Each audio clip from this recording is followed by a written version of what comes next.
Welcome to the MMHP in the 989, channeling all styles and eras of Michigan music history. Recorded live from the Michigan Rock Legends Hall of Fame, located inside the Bay County Historical Museum. From the city by the bay. Featuring Dr. J, Fred Reif, Mr. Mike, and your host, Scott Baker. Brought to you by the 989 Podcast Network and the Michigan Rock Legends Hall of Fame, located at the Bay County Historical Society Museum at 321 Washington Avenue, Bay City, Michigan. Okay, well, we're broadcasting tonight from the Historical Museum of Bay County and the Michigan Rock and Roll Legends Hall of Fame with our special guest, Ed Roth. Hey, Ed. Hey, Scott. Hey. We're This here. is great. We're all back here. We got a summer session with the doctor in the house. Two doctors now. There we I don't go. know if we're going to handle all this doctorism. Oh, we're doing doctoring tonight? Well, mine's more of a nickname. That Dr. J. Doc, yeah. Dr. J. Basketball and music. Hey, musicologist. all right. No, this is cool. We were talking before you got here. Fred's had this one in the works. Fred, tell us a little bit about your nephew. This special episode. I've known Ed my whole life. I remember when he got his first drum kit. And is that when you decided to get more into Do the music? therapy. Actually, you know, when you said that to me earlier about my first drum kit, I wonder if what you're thinking of is that blue Vista light. Yeah, it was blue. Actually, my very first drum kit was one that I borrowed from him because I was in like the 7th grade band or something, you know, the school band, and the band director was going to do a medley of some Michael Jackson songs. well, That's early yeah. 80s. Okay, of course, And Michael Jackson. And they're Hey. still doing it. They're still doing it, yeah. And he asked the percussion section, anybody who knows how to play the drum kit. Well, I wanted to play, and so I said, I do, and I didn't. And I had to, and I knew there was a drum set in his parents, my grandparents' house.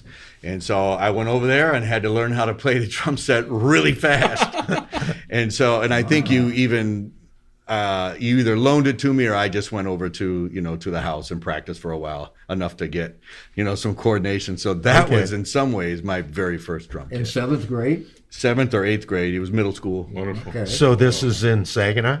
At Bridgeport, actually. Oh, Bridgeport. Yeah. Okay. Yeah. Wow. Which I never really understood because I always had a Saginaw address, but for whatever reason I went to Bridgeport schools. Okay. It's like Essexville Garber, and you live in Hampton, but you got a Bay City address. You Probably can't- something like that. There's yeah. always that little Yeah. mix and match. Yeah. I lived a block off of Genesee, so it's close enough to Saginaw to me. Oh, yeah. I Yeah. forgot Wow, about yeah. that house. What's that? I forgot about that house. Right. That's the only one I knew. Yeah. So that was the beginning.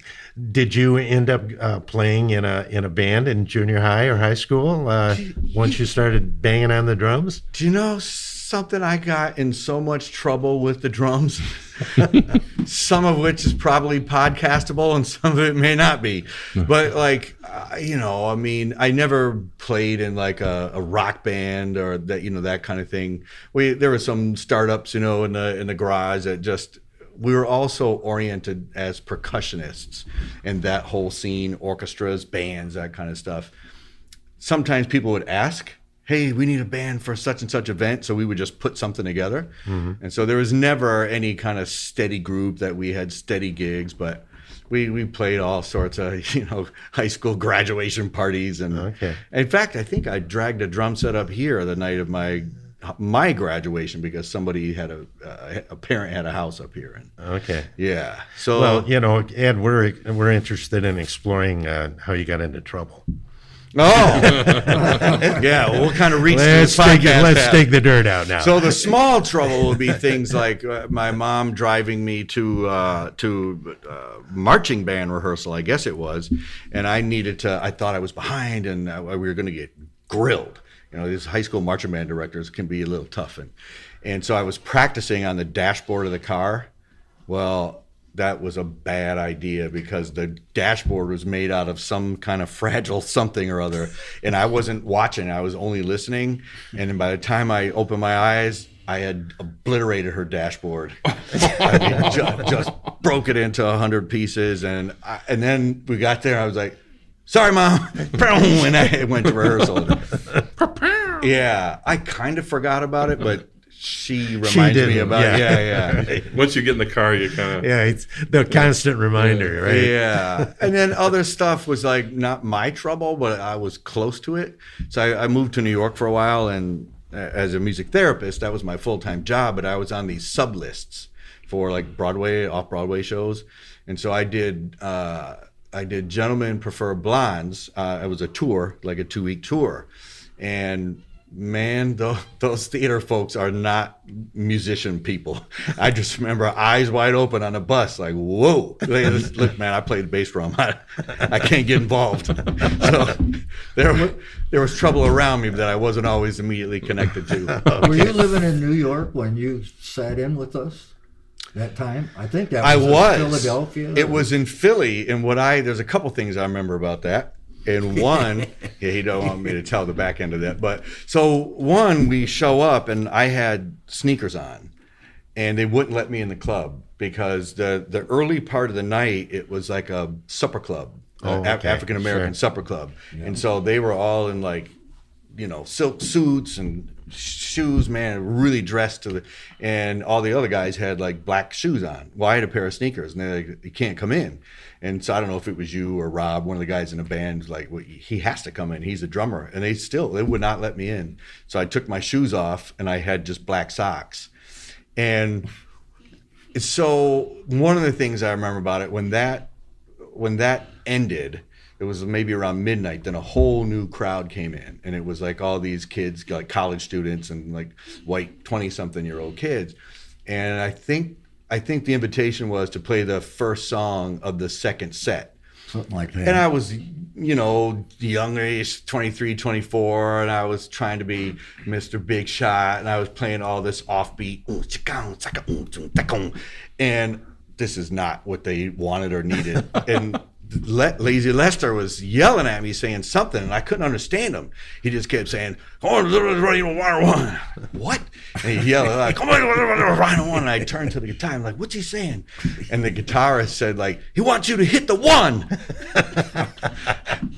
Because I was doing all this funky stuff, and I felt embarrassed because I didn't know if it made you feel bad. Like, you brought this kid here and he messed it up, so that's one thing I remember about it. Yeah, and that gig went kind of late, 2-3 o'clock in the morning. Okay. What about those two gals? Okay, see, he didn't want me to leave it out. He wanted to make sure I mentioned it. It's a good story. Okay, I'd still tell it. I bet you do. See, now he wants me to put it onto a recording. Okay, all right. So the gig's over. It's kind of late, 2-3 in the morning, and I was the drummer. And these two young women about my age started walking towards, and they had this kind of directionality. I thought, okay, they're walking towards me. And they walked towards me, and then they got to me, they just kind of went right around me. And so I looked over my shoulder to see where they went, and they went right to him, who at the time was probably about the age I am now, okay? All right, so I was like, well, let's see what this is all about. But I'm already in a little bit of a huff, right? And so I'm packing up my drums, and I hear one of them say, like, "Hey, so, what do you call this thing?" And then the full court press comes on. He goes, "Well, a lot of people call this the washboard, but, in the biz, we call it the rub board." And I was like, in the biz? That's beautiful. In the biz, what? We needed that. Yeah. And then she goes something like, "Well, show me how to play it." And he was like, "Okay." And he put the thimbles on, stuff. And he goes, and then you just make some rhythms. 'Cause he put the thing. And she goes, no. And so she kind of like backs up into him, and she says, no, show me how to play it. And I was like, you got to be kidding me. Arms around him. Yeah. And so, I don't know, once I got done, I said, "Hey, listen, man, good luck. I can't deal with this." I took the next train back to New York. Now, that last part, I don't know if that last part really happened or not. I probably went back to the hotel and spent the night, but it makes for a good story. It does. I just split. Why? Yeah. Well, you went back. I remember you came to our motel room. Oh, so I did go back then. Okay. Yeah. Okay. But you did go back. Okay. So somewhere in between. Wow. Yeah. Well, you were in New York. That whole music therapy, right? Yeah. That was the coolest time. I was, in my 20s, and because I was trained as a therapist, I had a full-time clinical job at a children's hospital. But what was really cool about it as a 20-something is that the shift didn't start till 1:30 in the afternoon. So I worked from 1:30 in the afternoon till 9:30 at night in Westchester County. It's just north of New York. And so when the shift got done, on the nights where I had gigs in the city, I could just take the train, be down there, and hit the 11:30 midnight set, work till whatever, 2 or 3 in the morning. And I never had to take a gig I didn't want. Like a lot of my friends who were professional performing musicians, they would take all these lousy gigs so they could just make some money and get their name and, get themselves out there. But I wasn't out there for that. I was out there to be a therapist. So I only performed the kind of stuff I wanted to. That's cool. Get back to Westchester, whatever, 2, 3, 4 in the morning, sleep full 8 hours, wake up at noon, and just walk right across the street to the hospital. It was a great time. That's how you got a gig with the rubboard master here? And, that's what did it, man. That's what landed me that gig. Okay. Well, We didn't know you were such a chick magnet with that rubboard. Oh, there's another one. I can tell you some stories. Well, now. That's the book that's coming back after the next book. Right. But was that the same time I came to where you were working? Yeah. And you were... He remembers all these ones that involve women. This is good. No, there wasn't any women. Oh, yeah, there was one. Maybe I never told you this. Yeah. Oh, okay. Tell me now. But you had all these kids, like handicap or whatever it's called now. Uh-huh. And you started playing some music, and all of them just got into it. Yeah. And I thought, it really works. Yeah. You guys want me to start with the therapy story, or did he pull out the rub board when that happened and y'all ran the other way? No. So and then you're like, okay, I see the difference here. So one of my colleagues, the art therapist, her name was Christina, and she was from Argentina. Christina from Argentina. There's a song there. Man, Christina from Argentina. And afterwards, she kept asking me, like, hey, who's that guy you're with? Oh, it's my uncle. It's my mom's brother. Yeah. He's like, you tell me now? You telling me now? Yeah. And she's like, oh, wow, your uncle. I was like, well, what's yeah, he's a musician. And I was like, oh, my, she had a thing for musicians. And so, yeah. Anyway, so that happened, man. Well, wow. Yeah. But is that where you went to school? I mean, out there? No, I went to school at Western Michigan. Oh, right. Okay. Well, how did you get started in the therapy using music? Right. I mean, that's kind of I'm trying to think when I first heard of that. Yeah. Might have been like the 80s or 90s or something like. Was that around the time that became more accepted as a therapy tool? It's tough to say because that acceptance thing is still ongoing. Okay. But when I hear other colleagues who are, let's say, occupational therapists, for instance, of which there are several 100,000 in the United States, even they feel like that they're kind of, step kid kind of things, that type of deal. For us, I don't think we've quite hit 11,000 yet, but we're somewhere around 10 to 11,000 music therapists in the entire country. But back then, I mean, the way I got into it was this is back when you registered for courses like in person, and you got in lines and you hope that there was still exactly. You guys know what I'm talking about, yeah. Right? There's not like going online and you look like, oh, there's no space available, so you just move on. No, you waited in line. Yeah. You could have been the last one. And so I didn't know anything. I was a first generation college student. Nobody told me about any of this stuff. And so I just looked for anything with an MUS prefix, knowing it had something to do with music. And I started taking all these music courses and then some gen eds.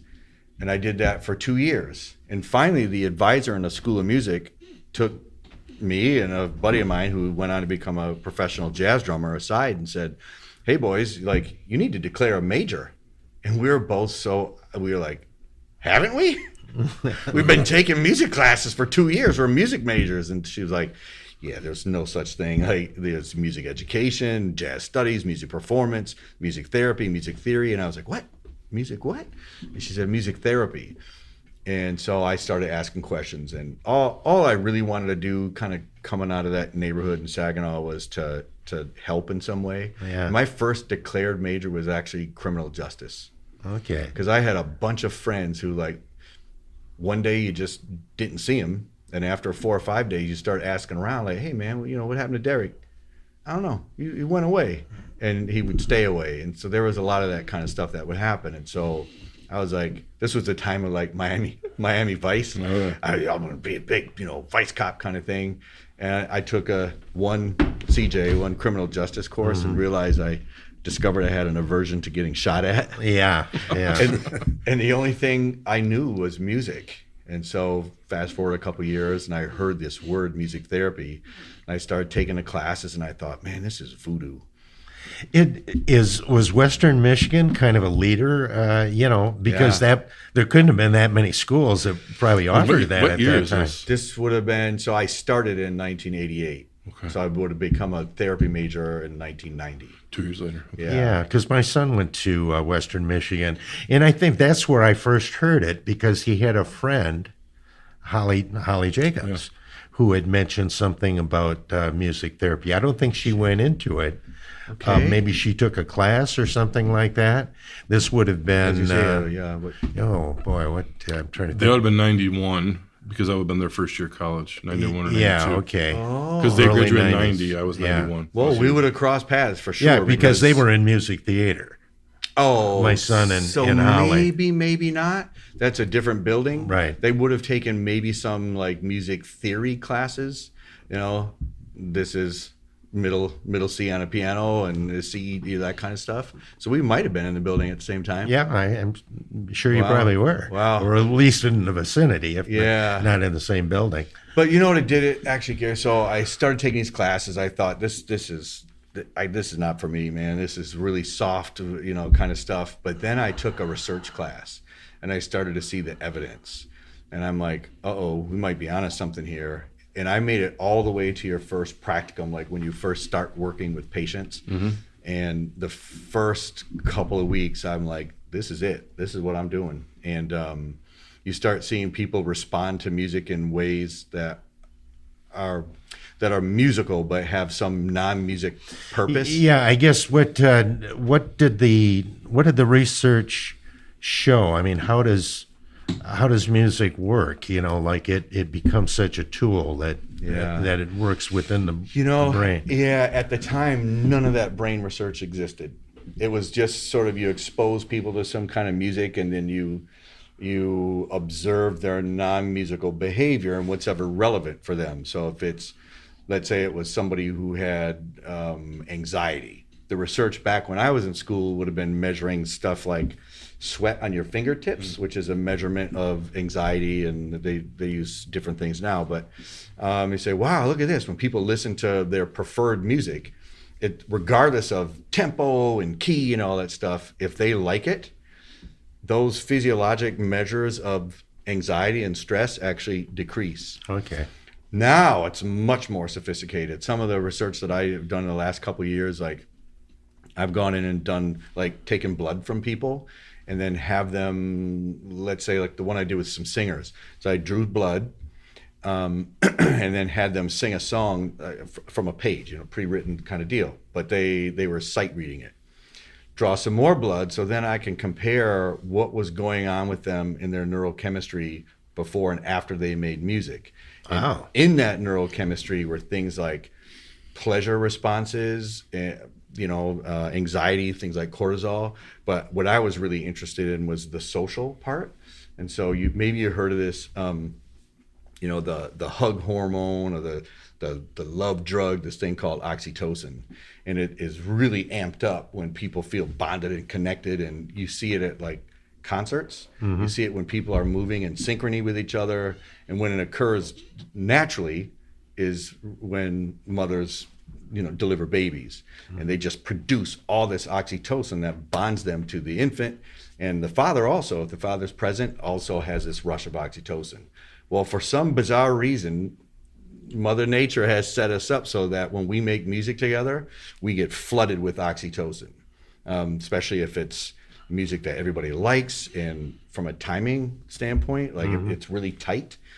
So yeah, I did some of that, and then I did the same thing but had them improvise instead of just sing. They like scattered over it, and it turns out all these markers of interaction and interpersonal bonding are much more amplified when we improvise with each other than when we just make music together. And you can tell that by taking blood samples. In the blood, yeah. And actually, though, so here's where we're going next is like, I don't know if you like to do it, if you ever have to go, get labs done, go to the doc. Like there's a little bit of, nobody really likes to get poked, I think. And so there was a method for a long time that was being developed in parallel to blood draw, but they're using saliva. But it wasn't as robust as getting the same kind of outcomes from the blood. But now you can just take some saliva and get the same like amplitude, or you can tell the difference as much as you can with the blood without having to poke somebody. Wow. Yeah. So Wish they did that for a lot more things. Yeah, I know. For kids' purpose. Right. Oh yeah. So we can do it with that, but I've been doing things like magnetic, like MRI. So basically, one of my colleagues, my primary research colleague, was at Johns Hopkins, who's now at University of California, San Francisco. He, at one point in time, gave like one of the 50 most watched TED Talks of all time, and it was called "This Is Your Brain on Improv." So he took some professional jazz pianists, stuck them in the magnet in the MRI scanner, and then had them improvise. And so he found all this really interesting stuff about creativity. But there was one thing that he observed, but he kind of dismissed it because it wasn't relevant to his study, which was when we make music with each other in back and forth way, trade and forth kind of thing, you can't tell the difference between two musicians' brains and like our brains right now having a discussion. Because that's exactly what's happening. There's that communication network that's in the brain gets activated through that kind of trading force, just like when you're trading language. And so at least for professional musicians, it's the same experience. So we wanted to see what happens in non-professional musicians, because almost none of our patients are musicians. And my daughter was subject number 001. And she was 11, I think, at the time. And we went out to Baltimore, went to Johns Hopkins, put her in a magnet, and had her improvise. And we're shocked. Her brain activation looked exactly like that of the professional jazz musicians while she was improvising with, some music coming out of the control room. No, was she, she had taken music lessons? No, she was a complete. In research, they call it. She was musically naive, meaning she had never had any lessons. But what you can do is, like on the piano, if they just play on the black notes, that creates a pentatonic, this 5-tone scale, and there are no wrong notes. You can play them in any order. You can play them together. It all sounds very consonant. It sounds good. And so it's a whole complex thing where you have them play in scalar ways and have them just freely improvise. Yeah, and there's a section of the brain called the default mode network, which gets activated when people are starting to do creative things. So after being in there for a handful of minutes, you could see her default mode network become activated. So she was like in some other place interacting with so she was both being social and creative at the same time. Wow, jeez. Incredible.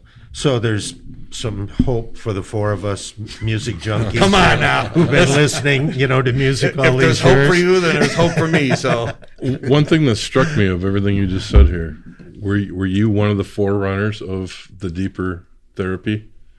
Are you one of the fathers of this? music therapy? No, actually it's funny. I mean, as it got deeper, because obviously you were the there improv for it. section of it. So there are colleagues all over the world who are studying improvisation. In fact, the way that they practice music therapy is that they only do it through improvisation. Okay. So from a lot of people's perspective, that's a little limited. There's all sorts of ways to apply music in a clinical way that does not allow for improvisation. But they studied it more from sometimes almost like a spiritual type of a connection, and it really wouldn't matter what somebody's diagnosis was. They would just treat them for their mental health, and really it's the spiritual thing, and then also behavioral outcomes. But in terms of like measuring the biology, that's that's where a lot you read about nowadays, the biology, the brain. It's the deeper portions of it. So you were there and you helped spearhead some of that, and that's magical, man. Yeah, man. The 90s, mid-90s? So actually, whichever President Bush was president in 1990, probably. That would be the first The Bush. first Bush, yeah. He actually declared the 1990s the decade of the brain. And I think what that meant was that the National Institutes of Health appropriated some tens of millions of dollars into neuroscience research. Wow, right place, right time, man. Yeah. And so at that time, I would have still been a full-time therapist. But I went back to grad school at the end of the 90s, and I thought, like, okay, I'll do this, and maybe I'll go to med school. But man, when that neuroscience research came out, it just like took off, and it was so interesting to me. I was like, well, there goes my career as a doc and all that doc money. Did you find the phone ringing a lot? At that time, not so much. It takes a while as an academic, and as a first gen college student, nobody taught me how to be I could barely be a student, let alone a professor. It took me a while, and then, this was really at the advent of the internet also. Oh, yeah. Yeah. Oh, man, yeah. But once the invitation started, then they just kept on. Yeah. So it's been incredible. We were talking earlier before the recording started. Like I taught in Australia for 4 or 5 months, and I taught in Spain 5 or 6 times, and it's just been incredible. And I thought, I wonder if my mother's forgiven me for that dashboard incident yet. Yeah. So what kind of courses are you teaching? How does that work? You were invited to go to Australia to be an instructor? Yeah, so one of my Australian colleagues who I met at Oxford University, actually, we were both there at a conference, and I gave a presentation, she gave a presentation. She was getting ready to go on sabbatical. She liked whatever I had to say, and she said, hey, listen, I'm going on sabbatical. Could you entertain the idea of coming to Australia and teaching for me while I'm on sabbatical? What exactly course did you teach then? Yeah, so at that time, that was an introduction to this model of music, this neurologic music therapy. So there's a lot of like basic neural perception of music, and then how to translate that into care for people with traumatic brain injuries, Parkinson's, people who've had strokes, Huntington's disease, that kind of thing. Yeah, my mother suffered from Parkinson's. How would that work to treat a Parkinson's? Okay, good. So you have patient? So you'll be able to relate to this then. So people with Parkinson's, one of the most profound things that you can watch is that they tend to, of course it's not everybody, but they tend to take very short steps, and also a little faster than maybe you and I would walk, and they also walked with this stooped posture. Mm-hmm. So what's happening is this neurochemistry system that produces a drug called dopamine, which, as you may have heard, being with right. So the dopamine gets depleted.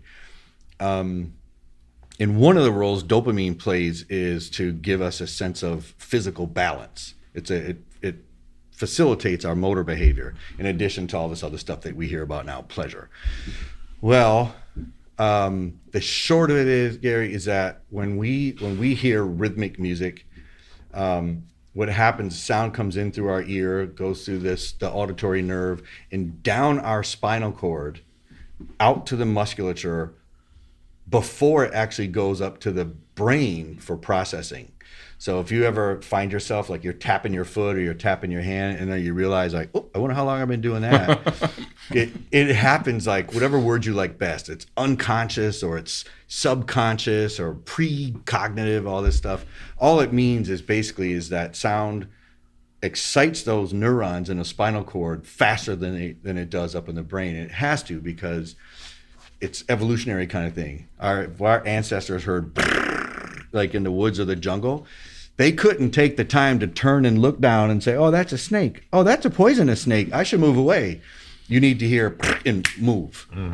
And so now at this stage, we can hijack it basically with a pulse. And so for people who have Parkinson's, unlike people who've had a stroke, often what you need to do is slow their cadence. You have to slow the number of steps per minute that they take down. And simply by doing that, you actually cause their stride length to become longer. By increasing their stride length, it actually improves their balance. So I don't know if your mom was a fall risk or not. Well, yeah, as it progressed, definitely. And also stand up when straight. you're doing the therapy, Yeah. they're listening to music at the same time. Is this kind of how it's done? Yep. So what happens is it's all like, you really don't need music for to cue somebody to walk. A metronome is fine, but nobody can do 20 minutes of walking 3 times a day for 6 weeks of therapy to a metronome. Then they become a different kind of patient, right? So basically what we do is we figure out what their natural cadence, the natural number of steps per minute is, back off of it into something that's healthier, embed that metronome at that beats per minute rate, and then put some music on it that they like, that's you modify with some software, at that tempo. So they're basically, all they feel like is that they're walking. And if you Google right now, like music therapy and Parkinson's and gait or something, you'll see a lot of these videos are like, there's one that comes up all the time of a physical therapy aide who read a paper about this kind of thing and said, I'm going to do this with my patient who has Parkinson's. And she asked him, what do you like? And he told her. And so she turned this piece of music on and the guy took off. And from my perspective, you can see exactly what's happening. Like his central nervous system synchronized to the beat of the music, but it was way too fast. So then what he did, now he didn't consciously do this. This all happened, at the brain, at the subcognitive level. Then he tried to walk half time. So instead of like walk, walk, walk, walk, he tried to walk, walk, walk, but the beat was too slow. And so then you could just see him become completely off balance. But a trained music therapist would have never made that error because we would have known to do the assessment, give the music that's at the right pace, understand the mechanism. So you can actually go to an insurance company and say, here's what's going on in the biology, and here's the level of predictability that this is going to actually occur, so that you can get paid, which means that person gets the service. Okay. Wow. That's the deal. Like, it's not music therapists tend to be warm, fuzzy, really smart, but they're do-gooders. Sometimes the problem is they don't want to ask for the money, or, I don't want to ask for too much money, but you can't give a service if you're not getting paid for it, because then you can't live. Yeah. So we're, to a large extent, we're beyond that, but man, that's one tiny example. We could be here all night long. There's so many. So, like that. Insurance companies, you're saying they might be more open to paying for drugs rather than for that kind of treatment. I had an experience actually as an intern at the University of Michigan Medical Center, where my special project was to work with people as they were going into surgery. And so basically we would do some music reinforced relaxation, like outside the OR. I would accompany them into the operating room. Well, so we keep the relaxation going, and I improvise on a guitar, on some major set, pentatonic kind of stuff, all the nice flowy. While they're in the middle of surgery, we're still practicing the relaxation, and while they're coming out, we built a step on the bed thing, and I basically rolled out with them, and we kept the relaxation going. And the data I collected was sort of their sense of pain, like how much pain did I feel, and then also what was the volume of pain medicine that they took. And of course, the people that I worked with reported a lot less pain, and they needed a lot less pain meds than the people that didn't. Just went, And of course, Big Pharma probably doesn't like that too much. Well, they would rather use the medication. As a 22-year-old intern, I had no idea why I was told I needed to stop. I said, but it's working. I'm really helping. And they're like, yeah, go help over there. Yeah. Yeah, I could see where that would probably be. Some people would immediately think it's kind of wacky, or But guys, like listen, that was, I mean, I was an intern 32 years ago. Man, that vibe just, I'm sure it exists, but it is just not there. I have colleagues who are medical music therapists. This is what they do. The pain teams call them in. Where music therapists are integrated into a lot of that care now. That's good to hear. Yeah. You can even I request saw it some of that on sometimes. TV before, or where they accompany an acoustic classical guitar, Yeah. or a CD, like their headphones are out, like listening, Right. So, or speakers, and they're walking with them. Yeah. I've seen some of that on something I don't remember, but There is a video that a colleague of mine in the Bronx, you remember Oliver Sacks by any chance? He was a neurologist. No. So you might remember, and you don't know that you remember. So Robin Williams played him in a movie called Awakenings. Oh, yeah. Okay. Yeah. All Okay, right, so that I Oliver was remember. the doctor that Robin played, Okay. and he worked at Beth Abraham Hospital in the Bronx. And what he sort of accidentally discovered that, whoa, why is it that when this musician comes in, this is kind of pre-music therapy, when this musician comes in, that all of a sudden, all these patients of mine who have Parkinson's, who are either what they used to just refer to it, who are catatonic, suddenly become animated, and some of them actually get up and start walking. And then all of a sudden they stop playing and, go back into this withdrawal. And so Dr. Sachs was the guy who either invented or was involved with the development of something called levodopa, which is synthetic dopamine. That probably your mom took as a med. Probably, or yeah. some kind of, Yeah. Yeah. So anyway, Oliver, if you want to talk about people who are really influential, Dr. Sachs was very influential, even though he wasn't a music therapist, because I think it was maybe 1991, he went in front of Congress and testified and got music therapy identified as a approved profession in the some kind of an aging care act or something like that. Mm-hmm. And he said, I recommend that every site in the United States that treats people of age, hire not only their music therapist, but their team of music therapists. So one step forward. Yeah. that's awesome. And it then this develops into dealing with addiction as well. That's kind of an offshoot of this original research. Some of that is what I'm a little bit more connected to. So some of the idea is around music therapy and addiction. One that probably won't work is that the amount of dopamine that engaging in music produces probably wouldn't be enough to replicate or give somebody the same kind of experience they would with some class with the drug, of drugs. right. Yeah. And so that was kind of the hope for a while when we discovered, like, wow, actually look at what's happening in the neurochemistry of people who are involved in making music, or even if they're just listening to music they like, is there's this flood of dopamine. But if you know anything about addiction, like some of those, especially things like meth, drugs like that, they burn out those dopamine receptors. And so you can't really produce enough. So one idea is that it came from a study with animal models, with rats. And so you have two environments. One is very antiseptic. There's nothing in it. It's just a kind of a bin, and there's two like water bottles in there. One of them is laced with cocaine, and the other one is just water. So in the environment where the rats are isolated and it's very plain, the rats go over and they find the one, they identify, oh, this one, cocaine in it. I like the way that makes me feel, and they keep hitting it until they overdose. The ones that are in an environment that's really engaging and interesting and there's other rats for them to hang out with, they go over there and they hit that one with cocaine. They go, whoa.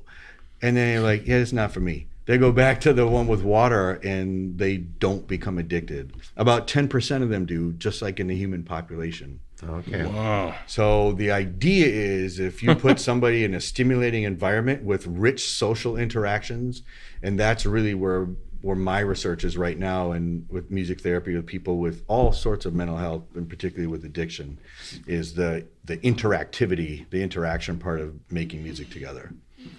Yeah, you can see that's difficult because once somebody is addicted, then they're probably staying away from Sometimes that social interaction. it's heavy, man, because sometimes, it's all sorts of things. Shame kind of causes people to isolate sometimes. But if they get into like they go to NA, AA, that kind of thing, they learn like, no, I need to be amongst people. I need to contribute. Yeah. I need to allow them to contribute to my life.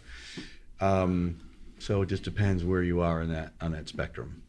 So that does the music therapy help them maybe want to go to AA or NA or anything like that? Have you seen a connection where? Oh yeah. It's hard to put a bow on it, kind of a thing, to make it tidy, but there is some of that. Like, I like the way I feel when I go to this place, if you just put simple terms on it. So compliance, just like with taking meds. What do doctors say? If I could just get my patients to take their meds the way I told them, they'd be right. Yeah. And so, compliance is a thing. And so if they like the way they feel when they go to these meetings while they're making music, then it's more likely that they're going to show up and be compliant with the program. That's one way, but you can use like songwriting as a way for them to express emotions, express their thoughts.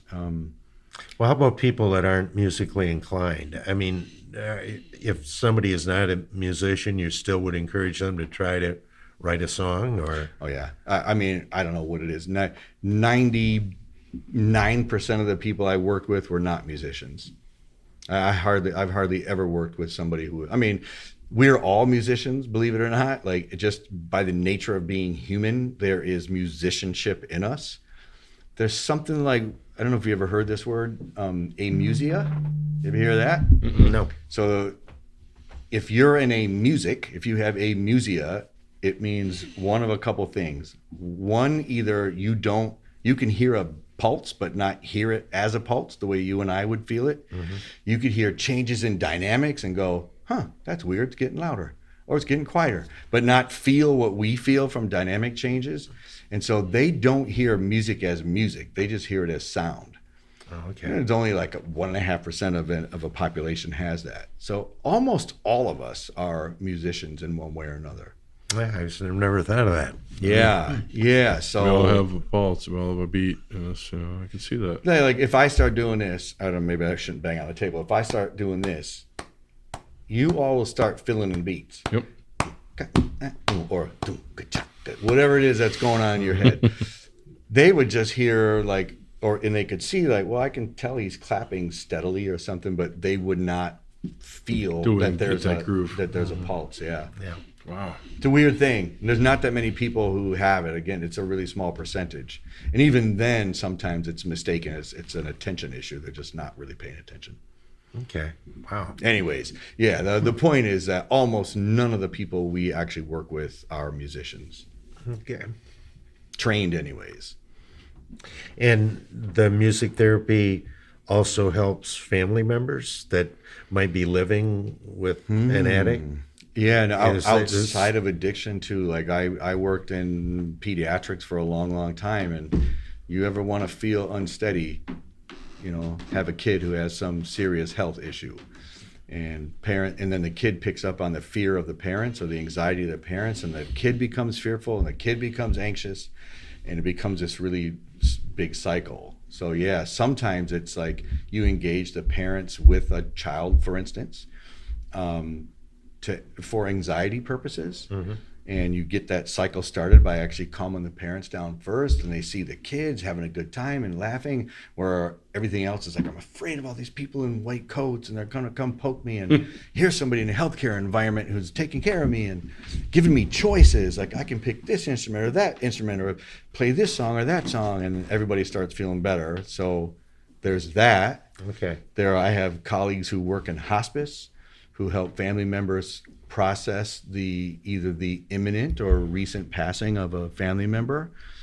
If there is disconnect between people in a family, sometimes they actually will either make music together or write songs to bring that disconnect, some resolution. That's interesting. Sometimes it's heavy, man. Yeah. I mean, I give you examples of like rhythm-based stuff or people who have stroke. Now that's heavy in its own way, but when you're talking about, end-of-life care, man, yeah. So I have colleagues, a lot of colleagues. In fact, that's been the fastest-growing area of care in music therapy for a decade. There are students now who show up 18 years old, and you ask them like, okay, so how long have you known about music therapy? Oh, since I was a little kid. Wow, really? Well, how long have you known you want to do it? Since I was 14 years old. Like, what? Okay, great. Do you know like who you want to work with? Yes, I want to work with hospice. You're 18 years old. What? And they're like, yeah, my grandmother, when she was in passing, she was in hospice, and I just remember how it made us feel, and I could see it made my grandmother more relaxed, and we all, That's wild. We're still sad, but we were hopeful, and yeah. How cool. 18 years old sometimes they come in. Yeah. Wow. Yeah, it really covers I'm so grateful you didn't ask me that, like, what is music therapy? Because it'd be like asking a doctor, so what is medicine? So much of it depends on who you work with, meaning what population you work with and what you're actually trying to accomplish. But the core of it is that we, all the bumper stickers, man, life is music and music is life, and where words leave off, music picks up. It turns out that that's probably not poetry. That's probably biology. Yeah, well. The poetry feels nice, but the biology is like, you can hang your hat on that. Yeah, jeez.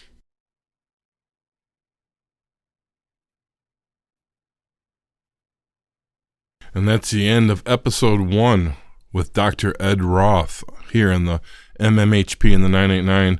We've connected the dots with all your favorite musicians, DJs, and everybody connected to the music industry. And now we're going to connect it to why the Michigan music is connected so well to your brains.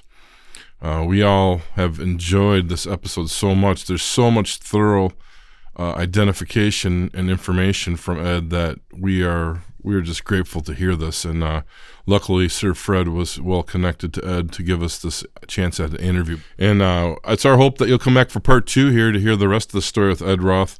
This is amazing detail, amazing fluency on why music works so well for us, and another Michigander leading the way. So come back for part 2 here in the MMHP in the 989, and as always, we thank you for listening. On behalf of our hosts, this podcast wouldn't be here without generosity of the Bay City Historical Museum, which hosts the Rock and Roll Legends Hall of Fame. We'd also like to thank all of our guests, and especially to the listeners. The MMHP is found at 989.network, or where all podcasts can be found. You can find updated information as well as Dr. J and Sir Fred's Picks of the Week on Facebook. Also on Facebook, check out Mr. Mike's Local Music Live series and Scott's Mid-Mitten 15 from Harvest Canteen Studios, featuring one-on-one interviews with Michigan music artists. You can connect with Scott on the web at scottbakermusic.com, Dr. J at michiganrockandrolllegends.com, Sir Fred at fredrife.com, and Mr. Mike on YouTube as Mr. BT1. That's MRBTEE and the number 1. On behalf of us hosts, Dr. J, Sir Fred, Mr. Mike, and myself, we'd like to thank Mr. Eddie Switek, the voice of the MMHP and the 989.